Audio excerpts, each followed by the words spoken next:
Sekejap.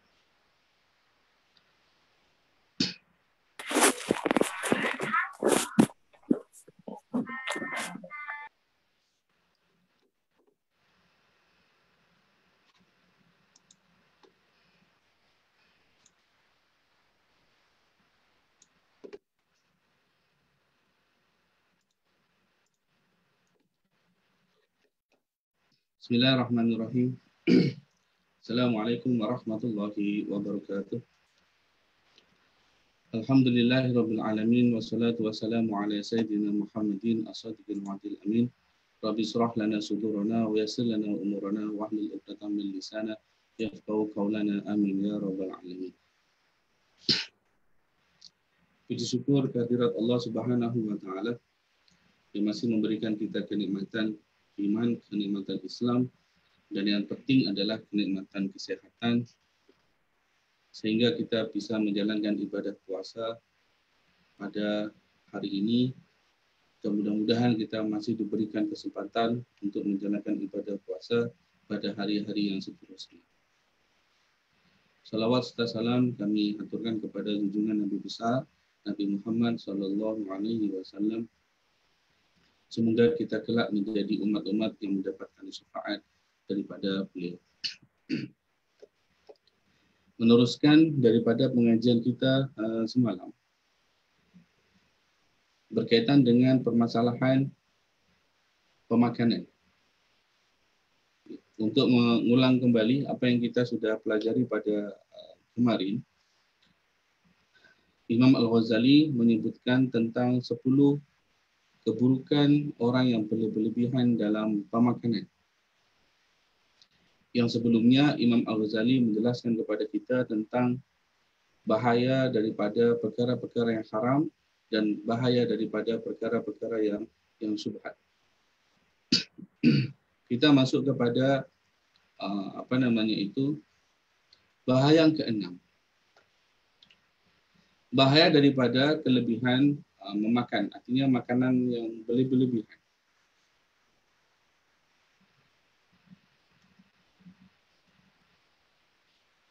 Wasadisatu anna fihi khatar al-wuqu'i fi syubhati wal haram li'anna al-halala la ya'tika illa quwwatan wa laqad rawayna anin nabi sallallahu alaihi wasallam innal halala la ya'tika illa quwwatan wal harama ya'tika illa jazafan.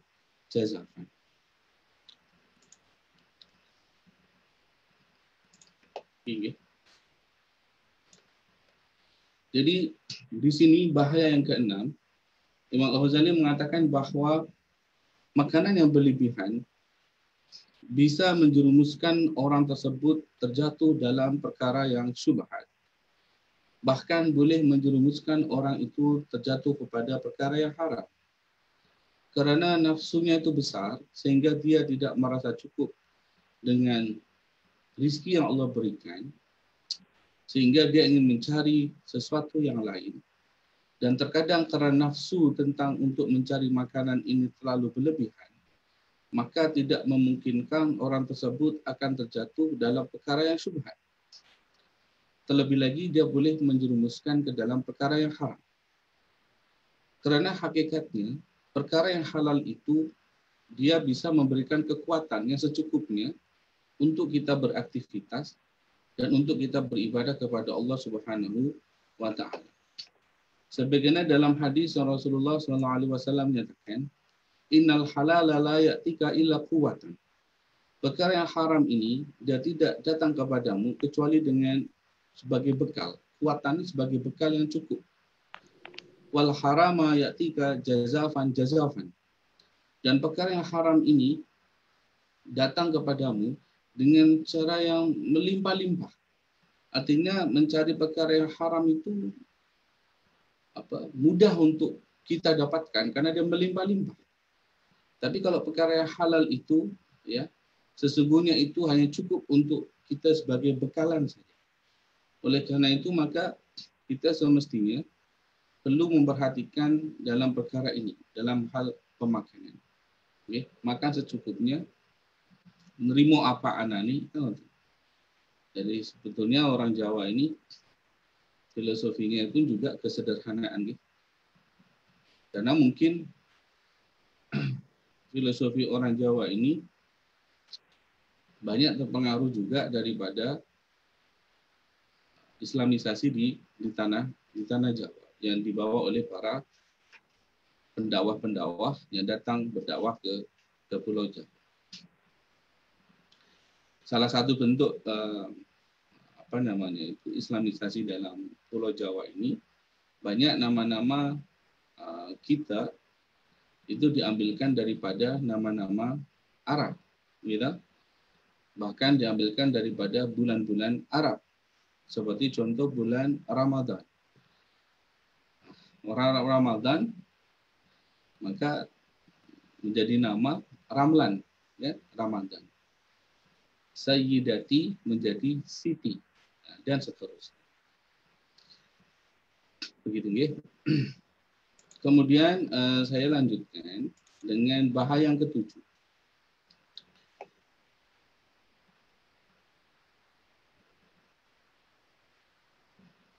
Bahaya yang ketujuh ini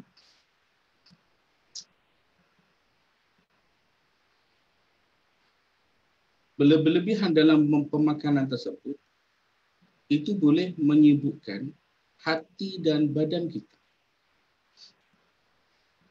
Boleh menyibukkan hati dan badan kita. Kenapa bisa seperti itu? Pertama adalah bitahsilihi awalan. Maka dia perlu untuk menyiapkan dulu, mencarinya dulu. Ya, kemudian mencarinya, menyiapkan, summa biaklihi salisan, kemudian yang terakhir itu adalah baru memakan. Summa biifrahi wa takhallusi minhu rabi'an, selepas makan dia perlu untuk membersihkan, ya. Summa bisalamati minhu khamisan, bi antabdu minhu afatun fil badan bal afatun wa ilalun. Waqad qala sallallahu alaihi wasallam aslu kulli da'in al baradah, yani at-tukhamah, wa aslu kulli dawa'in al azmah. Oleh karena itu maka Rasulullah sallallahu alaihi wasallam mengatakan asal dari segala suatu penyakit itu adalah rakus, dan asal daripada semua obat itu adalah al azmah, pantang, yani al-ju' wal hamli. Jadi orang yang berlebihan makan ini, maksudnya yang ketujuh ini, bahwa orang ini kalau selalu memakan makan yang lebih, tidak cukup dengan apa yang ada, maka hati dia itu akan tergerak untuk mencari-cari yang lain. Selepas mencari, kemudian memasaknya, memikirkan bagaimana cara untuk memperolehinya, kemudian baru memakannya. Setelah memakannya, dia baru membersihkannya. Jadi waktunya itu habis hanya untuk menyediakan makanan-makanan yang berlebihan itu. Sehingga Rasulullah SAW mengatakan aslu kulli da'in al-barodah. Barodah ini rakus, at-tukhamah itu rakus. Jadi puncak atau sebab dari segala sesuatu penyakit itu adalah sifat rakus. Wa aslu kulli dawa'in al-azmah, dan asal dari semua obat itu adalah sifat pantang. Azmah dia pantang, artinya boleh menahan nafsunya untuk berlebihan dalam bermakanan. Oleh karena itu maka Malik bin Dinar annahu kana yaqul, jadi Malik bin Dinar ini di sini ya. Ya haula laqad ikhtalaftu ila al-khala hatta istahyaitu min rabbi wa malaki. Faya laita anna Allah ja'ala rizki fi hasatin amussuha hatta amuta. Oleh karena itu maka khawatir akan kelebihan makanan ini dan sibuk untuk mencari makanan, maka Malik bin Dinar ini berkata, wahai para manusia, ya, laqad ikhtalaftu ilal khula. Saya ini berulang-alik pergi ke WC, ke mana? Ke tandas, ke WC. Karena jelas kalau orang banyak makan itu kan dia berproses dan dia akan ulang-alik pergi ke WC kan. Hatta istahyaitu min rabbi, sehingga itu membuat aku menjadi malu kepada Allah Subhanahu wa taala. Kemudian Malik bin Dinar mengatakan, "Fama laita anallah ja'ala rizki." Andai kata Allah menjadikan rizkiku itu cukup di mana itu di haswa. Haswa itu kerikil, batu kecil. Amusuha hatta tamutu, yang saya amusuha apa? Amusuha itu menjilat lidah kepada batu kecil tadi itu hatta amuta, sehingga saya mati. Maksudnya Malik bin Dinar ini dia malu ulang-alik pergi ke mana itu ke WC ya, ke kamar toilet. Dia malu sebab ya karena makanannya, sehingga dia berkata, andai kata Allah ini menjadikan rezeki cukup hanya di atas batu kerikil itu yang saya boleh jilat-jilat hingga saya mati saja. Bermakna karena dia malu maka dia berharap andai kata rezekinya itu sedikit sehingga dia tidak perlu ulang-alik pergi ke mana itu, ke toilet lagi.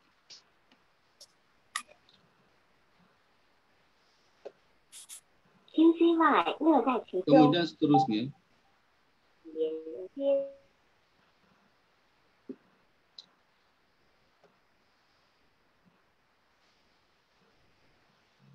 nggak bisa turun dulu ya.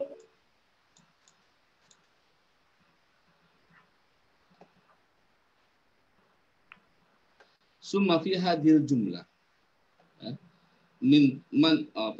min talabid dunya wa tama'i fin nas wa tudhi'il waqti bisababi kasratil aqli ma lam yakhfa. Artinya ini maksudnya adalah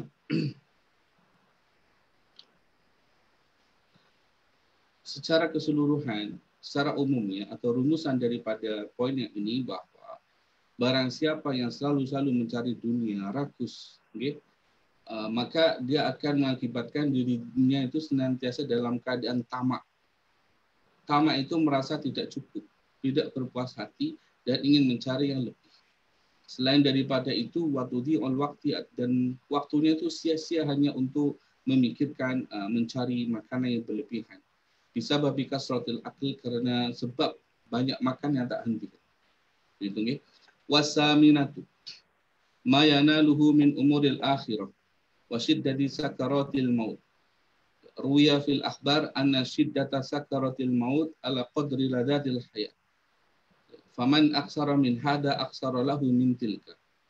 Jadi akibat daripada banyak makan yang berlebihan. Imam Al-Ghazali mengatakan bahwa orang yang makan yang berlebihan itu dikhawatirkan dia meninggal dalam keadaan sakaratul maut yang syiddah, yang sangat payah. Yang sangat payah. Karena diriwayatkan dari akhbar, karena syiddat sakaratil maut ala qadri ladzatil hayat. Karena kepayahan dalam menghadapi sakaratil maut itu ya tergantung daripada kenikmatan hidup yang dia perolehi selama ini. Faman aksara min hada aksara lahu min tilka. Barang siapa yang semakin banyak menikmati kelazatan hidup di dunia ini, maka semakin payah dia akan menghadapi sakaratul maut. Ini sebagaimana Imam Al-Ghazali menyatakan. Oleh karena itu, maka dalam berkaitan dunia itu memang kita digalakkan untuk bersifat zuhud. Zuhud itu bermakna hati kita ini tidak tergantung kepada kehidupan dunia saja. Zuhud bukan bermakna kita diperintahkan hidup dalam keadaan yang serba kekurangan. Zuhud itu maksudnya adalah hati kita ini sentiasa tidak terlalu menggebu-gebu untuk mencari atau memikirkan perkara dunia.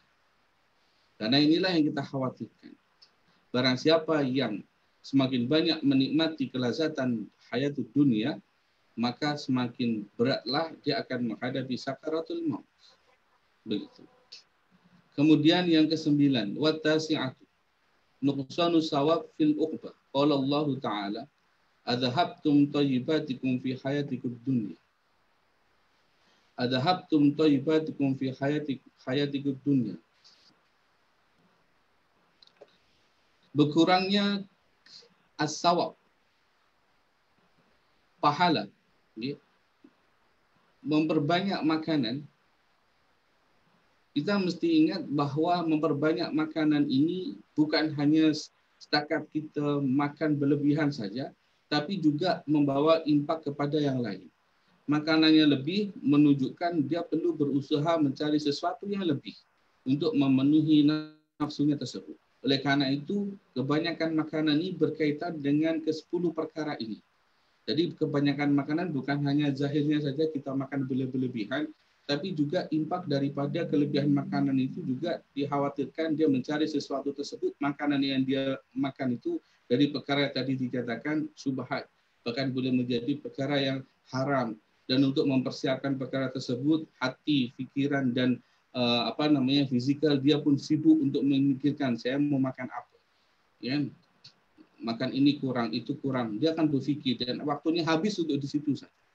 Maka betul tadi yang dalam riwayat tadi itu bahwa punca daripada suatu penyakit itu adalah sifat rakus. Karena dia tidak merasa cukup dengan apa yang ada. Kemudian menyebabkan perasaan sifat tamak. Tamak dia melihat apa yang dia miliki itu ya kurang berpuas hati dengan melihat apa yang dimiliki oleh orang lain. Hanya dia ingin mencari sesuatu yang dimiliki lebih daripada apa yang dimiliki oleh orang lain. Jadi ini bukan hanya setakat berkaitan dengan berlebihan dalam pemakanan, tapi impak yang ditimbulkan daripada berlebihan makanan tersebut. Sampai begitu Imam Al-Ghazali itu memikirkan sehingga beliau menyenaraikan sampai ke 10 perkara ini. Begitu nih.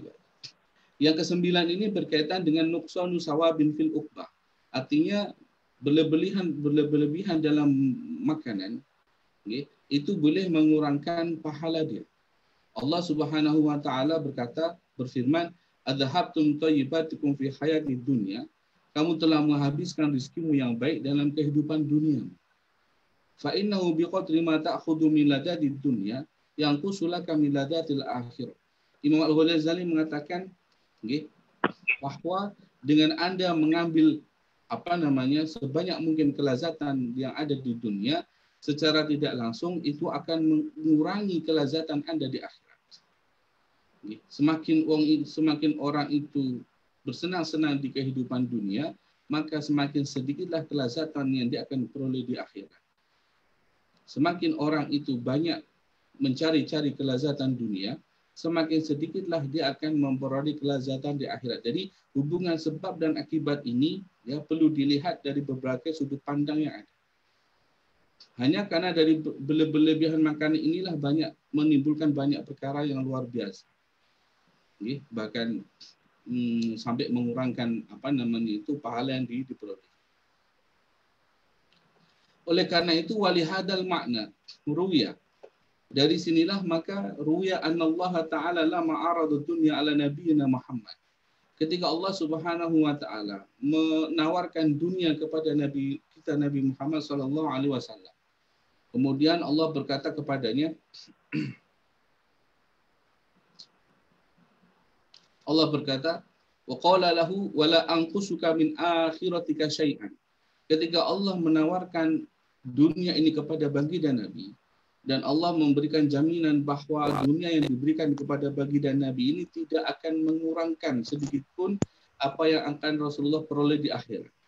Ini dikhususkan untuk Nabi Muhammad. Tapi apa jawaban Rasulullah? Tapi jawaban Rasulullah SAW, Rasulullah tidak menerima perkara tersebut. Tidak menerima perkara tersebut.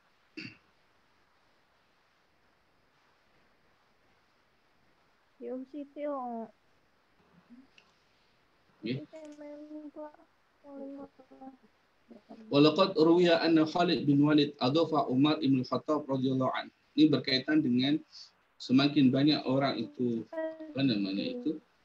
menikmati kelezatan dunia, maka semakin sedikitlah kelezatan akhirat yang dia akan perolehi.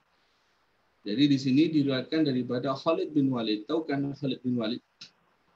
Khalid ibn Walid, salah satu sahabat Rasulullah SAW yang mendapatkan gelaran apa itu? Saifullah. Okay. Beliau adalah salah satu orang yang dulunya pertama kali memerangi Rasulullah, kemudian akhirnya menjadi pejuang yang menegakkan agama Allah Subhanahu wa taala. Di mana beliau memimpin beberapa pasukan menaklukkan kota Persia Kemudian beliau membawa pasukan menaklukkan kota Damaskus, kota Syam, dan yang paling terkenal itu adalah peperangan Yarmuk yang ada di daerah Jordan, di mana orang Islam bertemu dengan orang-orang Rum. Yang oleh strategi yang disusun oleh Sayyidina Khalid, umat Islam mendapatkan kemenangan yang luar biasa. Jadi suatu ketika anak Khalid bin Walid ini Adhafa Umar ibn Khattab radhiyallahu anhu menjamu Sayyidina Umar ibn Khattab. Wahayya alahu ta'aman, kemudian menyiapkan baginya makanan. Kemudian faqala Umar, hadza lana fama lil fuqara al muhajirin alladzina matu wa lam yashba'u min khubzi syai'. Jadi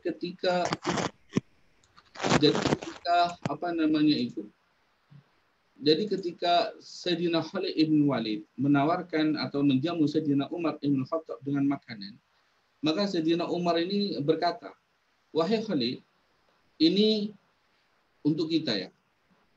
Fama lil fuqara'il muhajirin, dan bagaimana dengan bahagian orang-orang yang muhajirin, artinya orang yang berhijrah.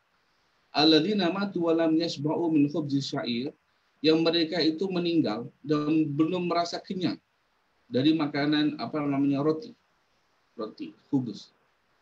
Faqala Khalid lahumul jannah ya amirul mu'minin, bahagian mereka adalah surga wahai amirul mu'minin. Kemudian faqala Umar, Sayyidina Umar berkata, la infazu bil jannah, sekiranya mereka itu mendapatkan bahagian dengan masuk surga, wa kana hadza hadduna mid dunya, sedangkan ini adalah bagian kita di dunia, faqad banu minna baunan mubinan, sesungguhnya jarak antara kita dengan mereka itu terlampau sangat jauh sekali. Jadi bagaimana Sayyidina Umar ibn Khattab berkaitan dengan bersifat tidak berlebihan. Bahkan tentang makanan yang disuguhkan oleh Sayyidina Khalid, Sayyidina Umar pun sampai terfikir sedemikian. Kan bertamu disuguhi makanan itu normal kan ya? Kan karena siapa yang beriman kepada Allah dan hari kiamat, maka falyukrim doifau, kan memuliakan tetamunya. Nah, ketika Sayyidina Khalid ini menghormati Sayyidina Umar sebagai tetamunya, disiapkan makanan, maka Sayyidina Umar terfikir, ini kita punya makanan ini. Kemudian bagaimana dengan orang-orang fakir, kaum muhajirin yang sudah meninggal dan mereka belum pernah merasa kenyang? Sayyidina Khalid mengatakan, bagi mereka surga wahai Amirul Mukminin. Sayyidina Umar mengatakan, la infazu bil jannah wa kana hadza hadduna minad dunya, kalau mereka sudah mendapatkan kemenangan dengan memperoleh surga dan ini adalah bagian kita di dunia, makanan tersebut, faqad banu minna baunan mubinan, maka sesungguhnya jarak antara kita dan mereka itu terlampau sangat jauh sekali. Ruya anna Umar radhiyallahu anhu, diriwayatkan juga Sayyidina Umar radhiyallahu anhu atisha yauman. Jadi suatu ketika Sayyidina Umar itu merasa haus. Fada'a bima'in, kemudian diberikanlah kepada Sayyidina Umar tersebut air. Fa'atahu rajulun idawatan fiha ma'un nubida fi tamarat. Kemudian seseorang tersebut menyuguhkan kepada Sayyidina Umar ini air yang di dalamnya diberi buah-buahan, tamar. Falamma qarrabaha Umar min fihi wajadal ma'u baridan halwan. Dan ketika Sayyidina Umar ini mendekatkan minuman tersebut ke dalam bibirnya, maka dia merasa minuman tersebut itu sejuk dan manis. Fa'amsaka wa qala, kemudian Sayyidina Umar ini menahan, artinya tidak jadi diminum. Dia mengatakan awah ini apa ini, gitu kan. Faqala rajul, lelaki yang membawakan air tersebut berkata kepada Sayyidina Umar, ya, wallahi ma alautuhu halawatan ya Amirul Mukminin. Dia mengatakan, wahai Amirul Mukminin, aku tadi dalam membuat air ini aku sudah buat cukup manis. Cukup manis. Jadi pelayan tadi itu yang memberi air kepada Sayyidina Umar, dia berpikir bahwa airnya itu kurang manis. Gitu. Maka Sayyidina Umar berkata, faqala Umar radhiyallahu anhu, dzalikal ladzi mana'ani min. Sesungguhnya yang menghalangiku untuk minum itu tersebut ya rasa manis itu. Wa laula al-akhirah la syarafnakum fi aisyikum. Jadi Umar mengatakan, andai kata bukan akhirat yang saya tuju, maka tentulah saya akan bersamamu dalam kehidupan. Jadi di sini boleh kita lihat bagaimana Sayyidina Umar Ibn Khattab begitu luar biasa, ya. Selepas beliau masuk Islam, ya, sifat kehati-hatiannya, bahkan minuman saja pun dia pikirkan tentang masalah akhirat. Nah, itu Sayyidina Umar Ibn Khattab. Wal ashiratu, yang ke-10.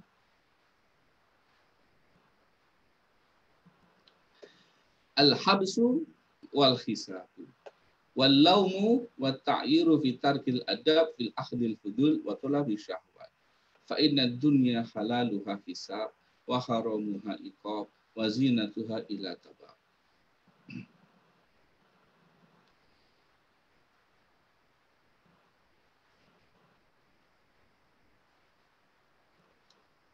Jadi yang ke-10, berlebihan daripada makanan ini pun akan mengakibatkan orang tersebut akan dihisab semakin banyak. Ya. Dihisab semakin banyak. Fadunya halaluha hisab. Perkara halal yang di dunia yang kita peroleh pun akan dikira oleh Allah Subhanahu wa taala. Dihisab, ya, dihisab itu ya diaudit lah ya, ditanya. Ini makanan ini kamu peroleh dari mana? Uang yang kamu gunakan itu dari uang apa? Mungkin ya. Bagaimana cara kamu memperolehinya? Itu makanannya halal. Wa haramuha iqab.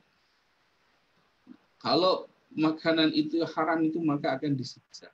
Yang halal itu dihisab, yang haram itu disiksa. Oleh karena itu maka nafsu untuk berlebihan dalam pemakanan yang halal saja pun Imam Al-Ghazali memberikan kita warning, memberikan kita panduan, ya. Sebetulnya kita makan secukupnya saja. Karena seperti tadi saya nyatakan, makan makanan yang berlebihan bukan hanya setakat dilihat daripada berlebihan makanan tersebut, tapi juga dilihat daripada sudut pandang yang lain. Dari mana makanan itu dicari, gitu ya? Uangnya dari mana? Bagaimana cara memperolehinya? Dan waktu yang kamu gunakan untuk menyiapkan makanan tersebut itu sesuai atau tidak? Nah, itu semuanya akan ditanya oleh Allah Subhanahu wa taala.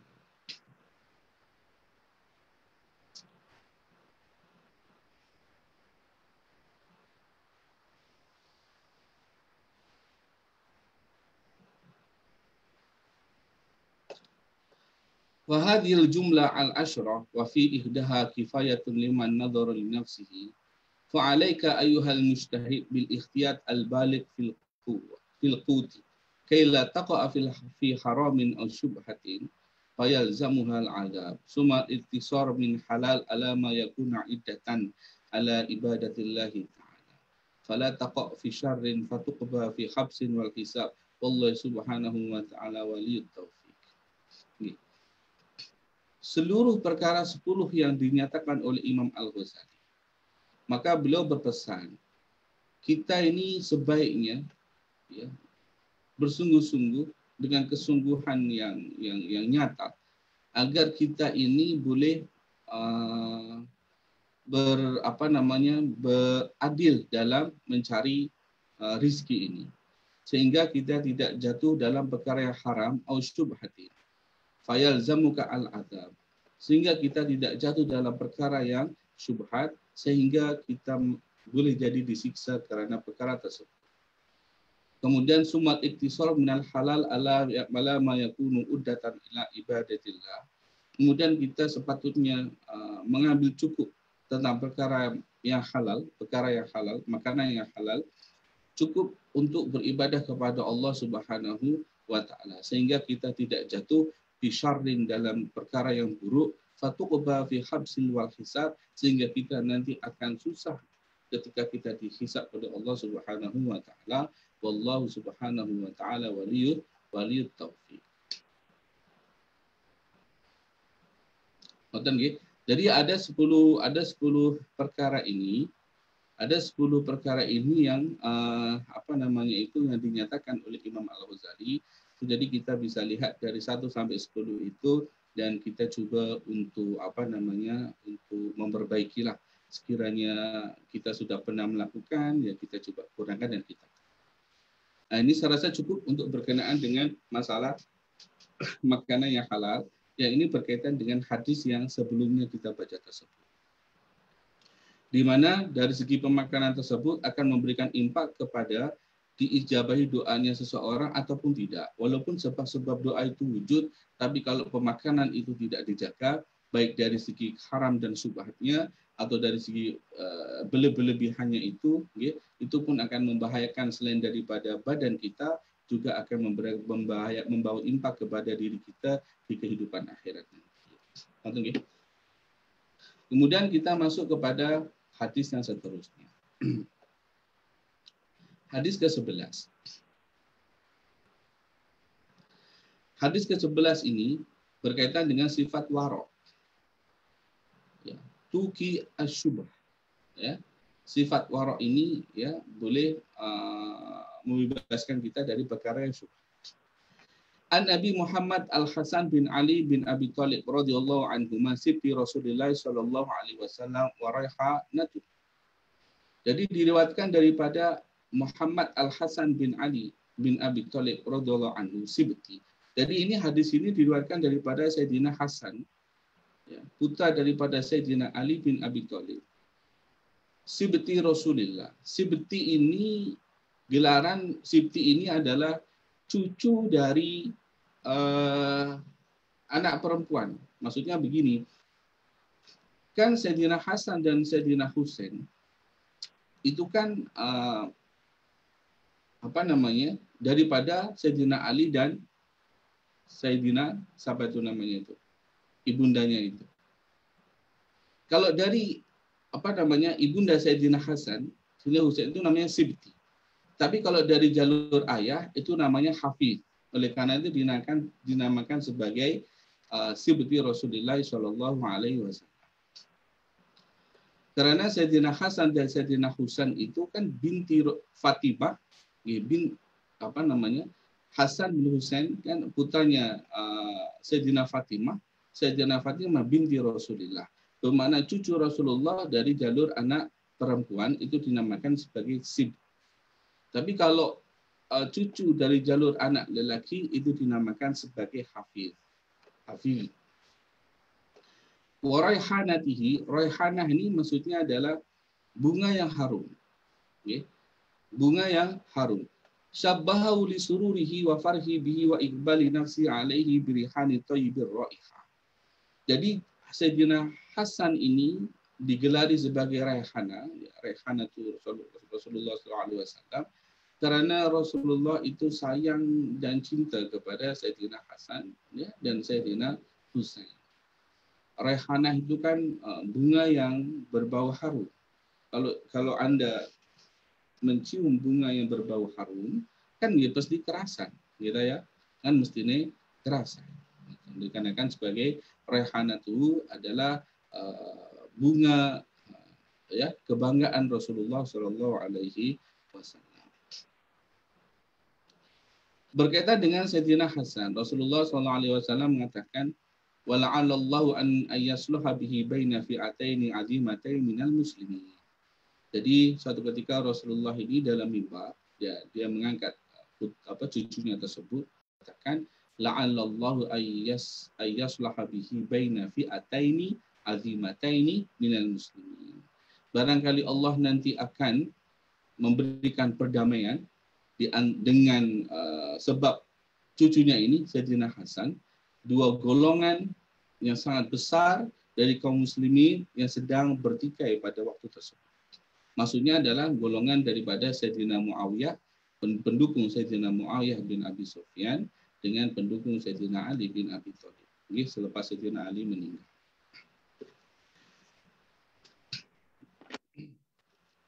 Dalam satu riwayat juga dikatakan bahwa Al-Hasan wal Husain sayyidu syababin ahlil jannah. Sayyidina Hasan dan Sayyidina Husain itu adalah pemimpin pemuda di surga. Pemimpin pemuda di surga. Kemudian fasara khalifatan haqqan muddata sittata ashhur. Kemudian apa yang Rasulullah nyatakan tersebut. Selepas Sayyidina Ali bin Abi Thalib meninggal, maka Sayyidina Hasan ini dibaiat menjadi khalifah.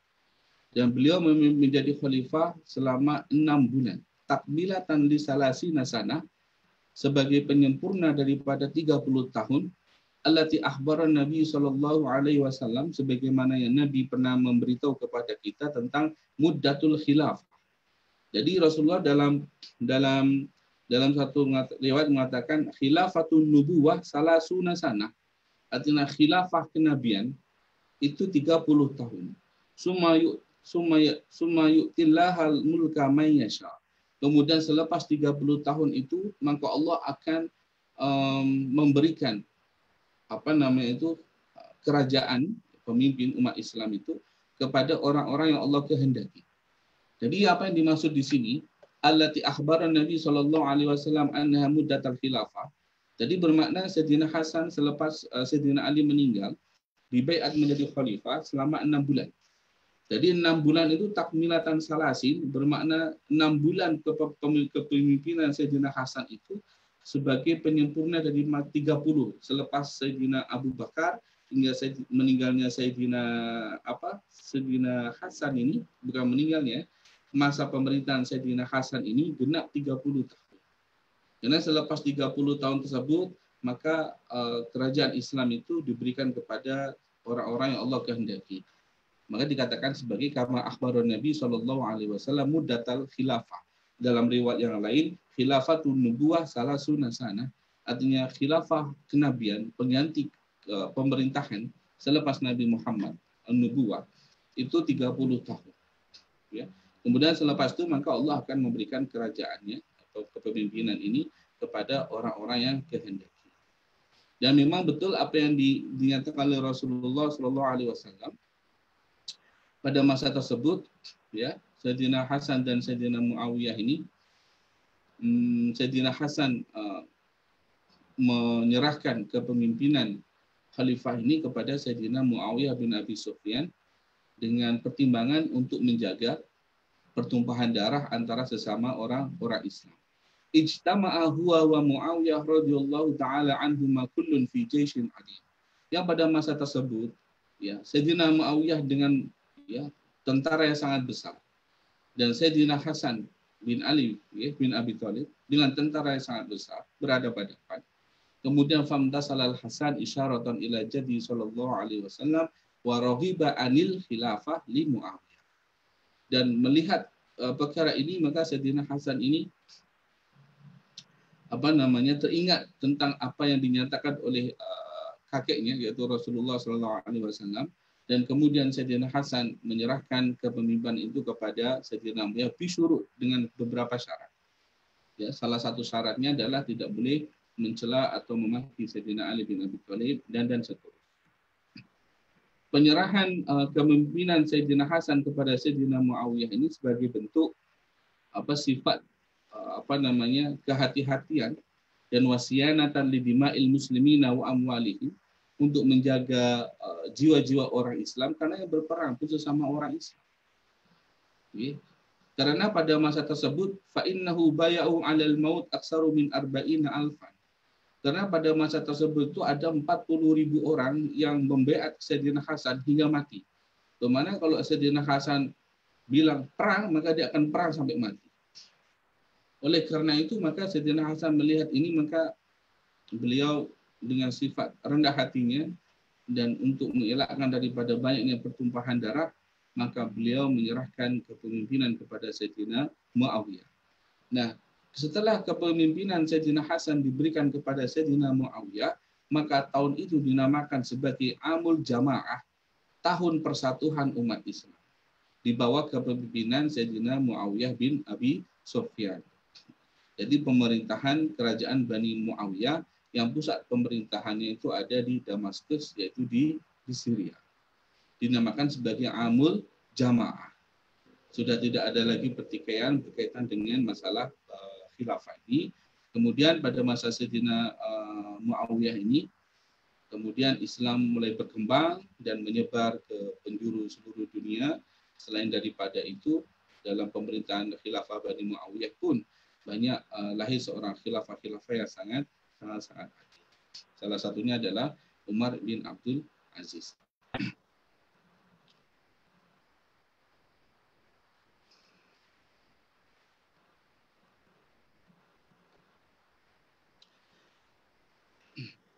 Dalam kitab ini, Al-Fathul Mubin, oleh Ibnu Hajar Al-Haytami dinyatakan bahwa Sayyidina Hasan radhiyallahu taala itu dilahirkan muntasf Ramadan sanata salasamin Hijrah. Beliau dilahirkan pada pertengahan bulan Ramadan tahun ke-3 Hijriah, menurut pendapat yang alal asl. Wa mata masmuman min zaujatihi bi Ilsya'i min Yazid bin Muawiyah. Dan beliau meninggal disebabkan kerana diracun oleh istrinya atas perintah daripada Yazid bin Muawiyah. Yazid ini adalah anak daripada Muawiyah bin Abi Sufyan. Begitu. Ya, begitulah. Tapi kita sebagai orang Islam menyikapinya ini berkaitan dengan apa yang berlaku di antara para sahabat ini dalam peperangan Siffin antara Sayyidina Ali dengan Sayyidina Muawiyah. Kita sebagai orang Muslim Ahlussunnah wal Jamaah melihat apa yang berlaku di antara mereka ini, kita perlu punya pandangan yang bijaksana. Kita tidak perlu untuk melebih-lebihkan pertikaian di antara mereka, dan kita perlu meyakini bahawa mereka adalah manusia yang paling utama. Lebih utama daripada kita. Kan dalam riwayat dikatakan khairul quruni qarni. Kemudian wa qarnum yalihi. Sebaik-baiknya generasi itu adalah generasi pada masa aku sekarang ini. Jadi generasi sahabat. Kemudian selepas itu generasi selepasnya sahabat, tabi'in. Kemudian generasi selepasnya tabi'in dan seterusnya. Jadi kita menyikapi peristiwa yang berlaku pada masa sahabat ini, kita tidak perlu menjadikan itu sebagai satu bahan untuk kita pertentangan satu dengan lain, tapi kita ambil jalan tengah. Kita meyakini mereka itu adalah sahabat-sahabat dan orang-orang terbaik yang ada, sebagaimana Rasulullah SAW. Begitu ya. Dalam hadis ini, qala hafidhu min Rasulillah SAW, da' ma yaribuka ila ma la yaribuka. Da' ma yaribuka. Da' ini artinya tinggalkan. Ma yaribuka bi fathi awwalihi wa dhammihi. Boleh dibaca yaribuka, boleh dibaca yuribuka. Wal fathu afsahu ashhar, tapi dibaca yaribuka itu adalah pendapat yang lebih fasih dan yang lebih masyhur. Da' tinggalkan, ma yaribuka, apa yang membuat kamu ragu. Yaribuka ini bermakna syakkaka, artinya membuat kamu ragu. Ilama, terhadap sesuatu, la yaribuka, yang tidak menjadikan kamu ragu. Artinya apa? Tinggalkanlah perkara-perkara dari perkara syubhat, di mana kita ini ragu akan kehalalan dan keharamannya, kepada perkara-perkara yang tidak kita ragu-ragui. Sebab dengan meninggalkan perkara yang kita ragu-ragukan tersebut, sesungguhnya hati kita ini belum menjadi tenang. Orang ni kalau makan makanan syubhat, hatinya tidak tenang. Ini halal atau haram ini. Ini hak isa bagi hak apa hak ide. Ini hak kita atau hak orang lain. Dan hadis ini da' yaribuka ila ma la yaribuka. Imam An-Nawawi seolah-olah memberikan hadis ini sebagai penjelas daripada hadis yang ke-6 yang diriwayatkan daripada An-Nu'man itu. Apa itu? Yang berkaitan dengan masalah syubhat. Di mana dalam hadis ke-6 itu kan kita digalakkan untuk al-halalu bayyinun wal haramu bayyinun kan. Kemudian syubhat faman ittaqa ani syubhati faqad istabro'a an dinihi wa irdihi. barang siapa yang meninggalkan perkara syubhat, maka sesungguhnya dia membebaskan jiwa dia dan harga dirinya. Maksudnya membebaskan harga dirinya itu membebaskan daripada dianggap tidak baik oleh orang lain. Karena kalau orang selalu melakukan perkara syubhat, maka pandangan orang lain terhadap dirinya pun akan menjadi negatif. Itu maksudnya seperti itu. Berkaitan dengan andinihi, agama dia, bermakna dia akan merasa tenang karena dia yakin perkara yang dia makan itu bukan perkara syubhat. Oleh karena itu hadis yang ini seolah-olah menjadi penjelas daripada hadis yang ke-6 tadi itu. Da ma yaribuka ila ma la yaribuka. Tinggalkanlah perkara yang meragukanmu, ya, dan ambillah perkara-perkara yang yang tidak meragukan. Jadi ambillah yang yakin, tinggalkanlah yang ragu-ragu. Ambil yang yakin, tinggalkan yang ragu-ragu. Dengan begitu maka boleh menjadikan hati kita ini menjadi tenang dan kita boleh terjaga daripada terjerumus dari perkara-perkara yang haram. Karena berkaitan dengan para syubhat kan dalam hadis yang ke-6 itu kan dinyatakan bahwa orang yang memakan makanan syubhat, orang yang melakukan perkara syubhat itu kan diibaratkan seperti seorang penggembala yang menggembala hewan ternaknya di perbatasan orang lain. Ya. Maka ketika dia menggembala hewan ternak tersebut, maka tidak dimungkinkan ternak tersebut akan memakan rumput tanah orang lain. Okay? Tanah orang lain. Orang yang melakukan perkara syubhat, maka boleh jadi orang tersebut jatuh dalam perkara haram yang dia tidak sadar. Oleh karena itu, hadis ini menunjukkan atau menjelaskan tentang hadis yang ke-6 yang berkaitan dengan perkara syubhat yang kita sudah bahas pada hadis yang ke-6 tersebut. Ngerti?